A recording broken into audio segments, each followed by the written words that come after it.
Hello everyone, good morning. कैसे हो आप लोग? आशा करती हूँ आप लोग से बढ़िया होंगे और आपकी तैयारी अच्छी चल रही होगी। तो मेरी तैयारी भी अच्छी चल रही है, हालांकि कम कम चल रही है लेकिन अच्छी चल रही है। मतलब जितना पढ़ रही हूँ समझ में आ रहा है। तो ये फॉर्म बहुत जल्दी हमारे आने वाले हैं। तो आप ये लोग मत सोचिए कि फॉर्म पेपर 10 मार्च में होना था तो अभी नहीं हो रहा है। सिर्फ सभी बोल रहे हैं, यूट्यूब चैनल में बोल रहे हैं, बहुत सी जगह अफवाहें चल रहे हैं कि पता नहीं कब होगा, क्या होगा। पर जब भी होगा पेपर होगा। तो उसके लिए हमें अभी धीरे धीरे पढ़ना चाहिए। अगर आप में से हाउस वाइफ बहुत सारे लोग हैं तो ये सोच लीजिए कि हमें थोड़ा थोड़ा करके अभी मैनेज करना चाहिए।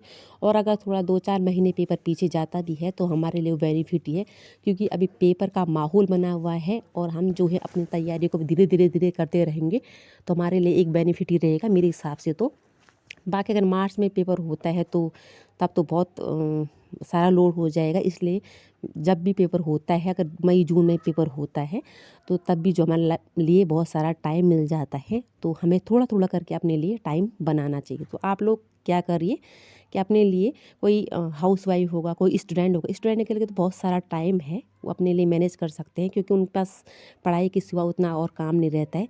लेकिन जैसे हाउस वाइफ है तो उनके पास घर का काम भी करना होता है, पढ़ाई भी करनी होती है। जैसे कोई लोग टीचिंग करते हैं, कोई लोग और अदर जॉब करते हैं, तो उनको उसके साथ पढ़ाई को मैनेज करना बहुत सारा टफ हो जाता है। तो इसीलिए मैं बोल रही हूँ कि आप थोड़ा थोड़ा करके अभी से पढ़ लीजिए। अभी अगर आप 2-3 घंटे पढ़ ही लेते हो तो बाद के लिए वो इतना सारा लोड नहीं आएगा। तो अभी जब भी आपको टाइम मिलता, अगर आप स्कूल में है तो स्कूल में ही ऐसे ऐसे तो होगा नहीं कि आप 8 के 8 पीरियड पढ़ाते होंगे। तो जब भी जो पीरियड खाली रहता है तो अपने लिए टाइम निकालें, यूट्यूब से सही चाहे कहीं भी, तो आप अपनी पढ़ाई को करते रहिए। कभी भी टाइम मिलता है तो आप जो है पढ़ाई करते रहिए और अपने नोट्स बनाते रहिए। और उन नोट्स को भी आप लिखते भी रहोगे ना, और पेपर के टाइम पे सटीक नोट्स अगर आप लिख लेते हो अभी और पेपर के टाइम पे आप रिवीजन करते हो उनको, तो मुझे नहीं लगता कि फिर उससे बाहर कुछ आ सकता है।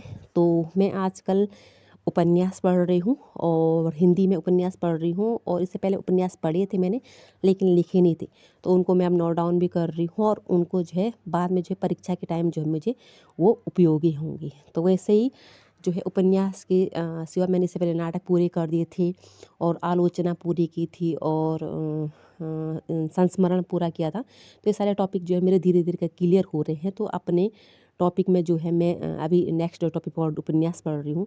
और उपन्यास थोड़ा लंबा टॉपिक बन रहा है तो ये धीरे धीरे ही पूरा होगा, क्योंकि मुझे धीरे धीरे ही करना है। उसके साथ ही मुझे कभी क्वेश्चन आंसर लगा देती हूँ तो क्या होता कि जैसे जैसे मैं एमसीक्यू की वो राजस्थान रीड की बुक ला रही हूँ। तो कुछ व्यूअर मेरे पूछ रहे थे कि उसमें हिंदी एलटी के कुछ सिलेबस है क्या। तो उसमें हिंदी एलटी का सिलेबस नहीं है, वो राजस्थान की बुक है। उसमें फर्स्ट ग्रेड, सेकंड ग्रेड और स्कूल व्याख्यात के राजस्थान के क्वेश्चन आंसर है। लेकिन उन क्वेश्चन आंसर से हमें बहुत सारा जो है एक मैटर मिल जाता है और रिवीजन करने के लिए भी हमें वो क्वेश्चन आंसर मिल जाते हैं। हालांकि यहाँ उत्तराखंड में सेम टू सेम ऐसे क्वेश्चन तो नहीं पूछेगा, लेकिन परिभाषाएं हो गया और जैसे कुछ किसी ने कुछ कथन बोल दिया तो इस प्रकार से, जैसे किसी की थ्योरी है तो उसमें जो भी उन्होंने उनके कथन तर्क जो भी रहते हैं वो कहे होंगे। तो सारी चीज़ें जो है सेम टू सेम ही पूछ ही लेगा। मुझे नहीं लगता कि उससे कुछ अलग पूछेगा। हाँ, कुछ क्वेश्चन घुमा के पूछ सकता है। तो वो तो जैसे सीटेट में देखते हैं कि क्वेश्चन घुमा के पूछते हैं तो हमें एक पढ़ा रहता है, सेम टू सेम क्वेश्चन तो कहीं भी नहीं आता है। तो हम उन क्वेश्चंस को अगर हल करते हैं तो उससे हमें बहुत सारा बेनिफिट मिल जाता है। तो इसलिए मैं उस क्वेश्चन को, जो रीड की बुक है तो उनके क्वेश्चन आंसर को जो है मैं हल कर रही हूँ। आप लोगों में से किसी ने वो वीडियोज़ नहीं देखी है तो देख लीजिए मैंने कौन सी बुक के बारे में बात की है।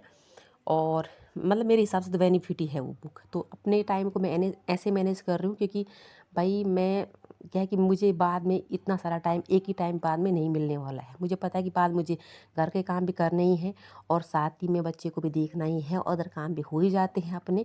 तो उसके साथ ही मैं क्या कर रही हूँ कि पढ़ाई को धीरे धीरे अभी से मैनेज कर रही हूँ ताकि बाद मुझे लोड ना आए।